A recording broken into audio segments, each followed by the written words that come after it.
TV 24 news ವಾಹಿನಿಗೆ ಸ್ವಾಗತ. ಕೊಪ್ಪಳ ಜಿಲ್ಲೆಯ ಕನಕಗಿರಿ ಪತ್ರಕರ್ತರ ಮೇಲೆ ಹಲ್ಲೆ ನಡೆಸಿದವರ ವಿರುದ್ಧ ಕಾನೂನು ಕ್ರಮ ಕೈಗೊಳ್ಳುವಂತೆ ಒತ್ತಾಯಿಸಿ ತಾಲೂಕು ಕರ್ನಾಟಕ ಕಾರ್ಯನಿರತ ಪತ್ರಕರ್ತರ ಸಂಘದಿಂದ ಸೋಮವಾರ ಪಟ್ಟಣದ ತಹಸೀಲ್ದಾರ್ ಕಚೇರಿ ಆವರಣದಲ್ಲಿ ಆಹಾರ ಇಲಾಖೆ ಶಿರಸ್ತೆದಾರ ಮಲ್ಲಿಕಾರ್ಜುನ್ ಶಾಸ್ತ್ರಿ ಮಠ ಅವರ ಮೂಲಕ ತಹಸೀಲ್ದಾರ್ ಅವರಿಗೆ ಮನವಿ ಸಲ್ಲಿಸಲಾಗಿದೆ.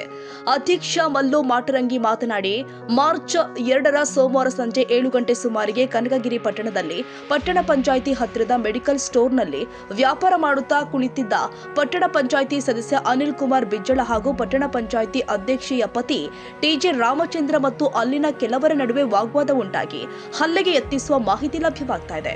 ಸಾರ್ವಜನಿಕರ ಮಾಹಿತಿ ಮೇರೆಗೆ ಕನಕಗಿರಿ ತಾಲೂಕಿನ ಪತ್ರಕರ್ತರು ಆದ ಮಧುಸೂದನ್, ಪ್ರಹ್ಲಾದ್ ರೆಡ್ಡಿ, ಶ್ರೀನಿವಾಸ್ ಪೂಜಾರ್ ಸೇರಿ ಅನೇಕ ನಮ್ಮ ಸಂಘದ ಪತ್ರಕರ್ತರು ಫೋಟೋ ಮತ್ತು ವಿಡಿಯೋ ಮಾಡಲು ಹೋದಾಗ ಮತ್ತು ವರದಿ ಮಾಡಲು ಹೋದವರಿಗೂ ಕೂಡ ಅವಾಚ್ಯ ಶಬ್ದಗಳಿಂದ ನಿಂದಿಸಿ ಮೊಬೈಲ್ ಕಸಿದುಕೊಂಡಿರುವ ನೂರಾರು ಜನರ ಗುಂಪತ್ತು ಮಾಧ್ಯಮ ಕ್ಷೇತ್ರವನ್ನ ಹತ್ತಿಕ್ಕುವ ಕೆಲಸ ಮಾಡಿದ್ದು ಭಯದಲ್ಲೇ ಕಾರ್ಯನಿರ್ವಹಿಸುವಂತೆ ಆಗಿದೆ.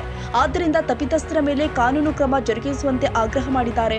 ಗೌರವ ಅಧ್ಯಕ್ಷ ಇಮಾಂ ಸಾಬ್ ಸಂಕನೂರು ಮಾತನಾಡಿ, ಘಟನಾ ಸ್ಥಳದಲ್ಲಿ ಪೊಲೀಸರು ಇದ್ರೂ ಕೂಡ ಪತ್ರಕರ್ತರ ಮೇಲೆ ಹಲ್ಲೆ ದೌರ್ಜನ್ಯ ನಡೆದಿರುವುದು ಖಂಡನೀಯ.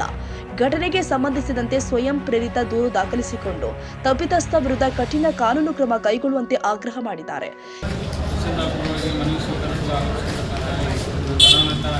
ಮಲ್ಲಿಕಾರ್ಜುನ್ ಮನವಿ ಪತ್ರನ ಅನಿಲ್ ಅವರು ಮಾನ್ಯ ತಹಸೀಲ್ದಾರ್ ದಂಡಾಧಿಕಾರಿಗಳು ಯಲಬುರ್ಗಾ ಇವರಿಗೆ ಕನಕಗಿರಿ ಪತ್ರಕರ್ತರ ಮೇಲೆ ಹಲ್ಲೆ ನಡೆಸಿದವರ ವಿರುದ್ಧ ಸುಮೋಟೋ ಕೇಸ್ ದಾಖಲಿಸಿ ತಪ್ಪಿತಸ್ಥರ ಮೇಲೆ ಕಠಿಣ ಕಾನೂನು ಕ್ರಮ ಕೈಗೊಳ್ಳುವ ಕುರಿತು ಈ ಮೇಲ್ಕಾಣಿಸಿದ ವಿಷಯಕ್ಕೆ ಸಂಬಂಧಿಸಿದಂತೆ ಕರ್ನಾಟಕ ಕಾರ್ಯನಿರತ ಪತ್ರಕರ್ತರ ಸಂಘ ತಾಲೂಕು ಘಟಕದ ಪದಾಧಿಕಾರಿಗಳಾದ ನಾವು ತಮ್ಮಲ್ಲಿ ವಿನಂತಿಸಿಕೊಳ್ಳುವುದೇನೆಂದರೆ ದಿನಾಂಕ 2/3/2026ರಂದು ಸೋಮವಾರ ಸಂಜೆ 7 ಗಂಟೆ ಸುಮಾರಿಗೆ ಕನಕಗಿರಿ ಪಟ್ಟಣ ಪಂಚಾಯತ್ ಹತ್ತಿರದ ಮೆಡಿಕಲ್ ಸ್ಟೋರ್ನಲ್ಲಿ ವ್ಯಾಪಾರ ಮಾಡುತ್ತಾ ಕುಳಿತಿದ್ದ ಪಟ್ಟಣ ಪಂಚಾಯತ್ ಸದಸ್ಯ ಅನಿಲ್ ಕುಮಾರ್ ಬಿಜ್ಜಳ್ ಹಾಗೂ ಪಟ್ಟಣ ಪಂಚಾಯತ್ ಅಧ್ಯಕ್ಷ ಪತಿ ಟಿಜೆ ರಾಮಚಂದ್ರ ಮತ್ತು ಅಲ್ಲಿನ ಕೆಲವರ ನಡುವೆ ವಾಗ್ವಾದ ಉಂಟಾಗಿ ಹಲ್ಲೆಗೆ ಯತ್ನಿಸುವ ಮಾಹಿತಿ ಬಂದಿದೆ. ಸಾರ್ವಜನಿಕರ ಮಾಹಿತಿ ಮೇರೆಗೆ ಕನಕಗಿರಿ ತಾಲೂಕಿನ ಪತ್ರಕರ್ತರಾದ ಮಧುಸೂದನ್, ಪ್ರಹ್ಲಾದ್ ರೆಡ್ಡಿ, ಶ್ರೀನಿವಾಸ್ ಪೂಜಾರ್ ಸೇರಿದಂತೆ ಅನೇಕ ನಮ್ಮ ಸಂಘದ ಪತ್ರಕರ್ತರು ಫೋಟೋ ಮತ್ತು ವಿಡಿಯೋ ಮಾಡಲು ಮುಂದಾದಾಗ ವರದಿ ಮಾಡಲು ಹೋಗಿದ್ದವರಿಗೂ ಅವಾಚ್ಯ ಶಬ್ದಗಳನ್ನು ನಿಂದಿಸಿ ಮೊಬೈಲ್ ಕಸಿದುಕೊಂಡಿರುವ ನೂರಾರು ಜನರ ಗುಂಪೊಂದು ಮಾಧ್ಯಮ ಕ್ಷೇತ್ರವನ್ನು ಹತ್ತಿಕ್ಕುವ ಕೆಲಸ ಮಾಡಿದೆ. ಸ್ಥಳದಲ್ಲಿ ಪೊಲೀಸರು ಇದ್ದರೂ ಸಹ ಪತ್ರಕರ್ತರ ಮೇಲೆ ದೌರ್ಜನ್ಯ ನಡೆಯುವುದು ಖಂಡನೀಯ. ಕಾರಣ ತಾವುಗಳು ಈ ಘಟನೆಗೆ ಸಂಬಂಧಿಸಿದಂತೆ ಸ್ವಯಂ ಪ್ರೇರಿತ ಸುಮೋಟೋ ದಾಖಲಿಸಿಕೊಂಡು ತಪ್ಪಿತಸ್ಥರ ವಿರುದ್ಧ ಕಠಿಣ ಕಾನೂನು ಕೈಗೊಳ್ಳಬೇಕೆಂದು ವಿನಂತಿಸಿಕೊಳ್ಳುತ್ತೇವೆ. ಧನ್ಯವಾದ. ಕನಕಗಿರಿ ಪತ್ರಕರ್ತರ ಮೇಲೆ ಹಲ್ಲೆ ಖಂಡಿಸಿ ಯಲಬುರ್ಗಾ ಕರ್ನಾಟಕ ಕಾರ್ಯನಿರತ ಸಂಘ ಇವತ್ತು ದಂಡಾಧಿಕಾರಿಗಳಿಗೆ ಮನವಿ ಸಲ್ಲಿಸುವ ಈಗಾಗಲೇ ಘಟ್ಟದ ಎಲ್ಲ ಪದಾಧಿಕಾರಿಗಳು ಮತ್ತು ಪ್ರಧಾನ ಕಾರ್ಯದರ್ಶಿ ತಹಸೀಲ್ದಾರ್ ಮನವಿ ಕೊಡಲಾಗ್ತಿದ್ದು. ಕಾರಣ ಕನಕಗಿರಿ ಪತ್ರಕರ್ತರ ಮೇಲೆ ಹಲ್ಲೆ ನಡೆಸಿದ್ದು ಕೇಸ್ ದಾಖಲಿಸಿರುವುದು ಕುರಿತು ನಾವು ಮನವಿ ಸಲ್ಲಿಸಿದ್ದೇವೆ. ಈ ಕುರಿತು ಮಾನ್ಯ ಅಧ್ಯಕ್ಷರು ಎಲ್ಲರಿಗೂ ನಮಸ್ಕಾರ. ಕರ್ನಾಟಕ ಕಾರ್ಯನಿರತ ಪತ್ರಕರ್ತರ ಸಂಘದ ತಾಲೂಕು ಘಟಕದ ಗೌರವಾಧ್ಯಕ್ಷರಾದ ಇಮಾಂ ಸಾಬ್ ಸಂಕನೂರವರೇ, ಪ್ರಧಾನ ಕಾರ್ಯದರ್ಶಿಯಾದ ಸಂತೋಷ್ ಬಂದಿರವರೇ ಹಾಗೂ ಉಳಿದ ಎಲ್ಲ ನಮ್ಮ ಪದಾಧಿಕಾರಿಗಳೇ, ಈಗಾಗಲೇ ತಮಗೆ ತಿಳಿದಂತೆ ಕನಕಗಿರಿಯಲ್ಲಿ ನಮ್ಮ KWDCದ 3 ಪದಾಧಿಕಾರಿಗಳ ಮೇಲೆ ಅಲ್ಲಿನ ಪಟ್ಟಣ ಪಂಚಾಯಿತಿ ಅಧ್ಯಕ್ಷರು ಮತ್ತು ಸದಸ್ಯರ ಸೇರಿಕೊಂಡು ಅಲ್ಲಿ ತಮ್ಮ ವೈಯಕ್ತಿಕ ಜಗಳ ನಡೆದಿತ್ತು.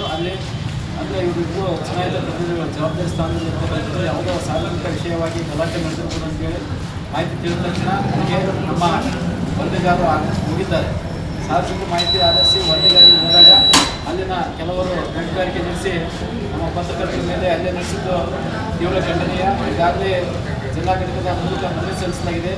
ಇಂಥ ನಮ್ಮ ಪತ್ರಕರ್ತರ ಮೇಲೆ ಹಲ್ಲೆ ಮಾಡಿರ್ತಕ್ಕಂಥ ಆ ಜಿಲ್ಲಾಗಳನ್ನು ಸ್ವಯಂ ಪ್ರೇರಿತ ದೂರು ದಾಖಲಿಸಿಕೊಂಡು ಪೊಲೀಸ್ ಇಲಾಖೆ ಕಠಿಣ ಕ್ರಮ ಜರುಗಿಸಬೇಕು.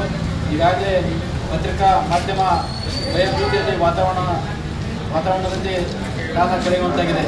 ಇತ್ತೀಚೆಗೆ ಸೋಷಿಯಲ್ ಮೀಡಿಯಾಗಳ ಅವರಿಂದ ನೈಜ ಪತ್ರಕರ್ತರ ಮೇಲೆ ಸಾಕಷ್ಟು ಅದಕ್ಕೆ ಸರ್ಕಾರ ಕಠಿಣ ಕ್ರಮಕ್ಕೆ ಮುಂದಾಗಬೇಕಂತ ಹೇಳ್ತಾ ಮಾತು ಮುಗಿಸ್ತಾರೆ. ಈ ವೇಳೆ ತಾಲೂಕು ಪ್ರಧಾನ ಕಾರ್ಯದರ್ಶಿ ಸಂತೋಷ್ ಬಂಡ್ರಿ, ಜಿಲ್ಲಾ ಕಾರ್ಯಕಾರಿಣಿ ಸದಸ್ಯರು ಆದ ಮಹಂತೇಶ್ ಚೆಲ್ವಾದಿ, ಶರಣು ಗುಮಗೇರಿ, ಉಪಾಧ್ಯಕ್ಷ ಚಂದ್ರಶೇಖರ್ ಮರದಂಡಿ, ಖಜಾಂಚಿ ದೊಡ್ಡಬಸಪ್ಪ ಹಕಾರಿ, ಸಹ ಕಾರ್ಯದರ್ಶಿ ಅನಿಲ್ ಕುಮಾರ್ ಕಲಭಾವಿ, ಕಾರ್ಯಕಾರಿಣಿ ಸದಸ್ಯರು ಆದ ಉಮಾಶಂಕರ್ ಹಿರೇಮಠ, ಫಾಲಾಕ್ಷಪ್ಪ ತಿಪ್ಪಳ್ಳಿ, ಶಿವಪುತ್ರಯ್ಯ ಹಿತ್ತಲಮನಿ, ಬಾಳನಗೌಡ ಪಾಟೀಲ್ ಮತ್ತಿತರರು ಉಪಸ್ಥಿತರಿದ್ದರು. ದೊಡ್ಡಬಸಪ್ಪ ಹಕಾರಿ, ಕೊಪ್ಪಳ, ಯಲಬುರ್ಗಾ.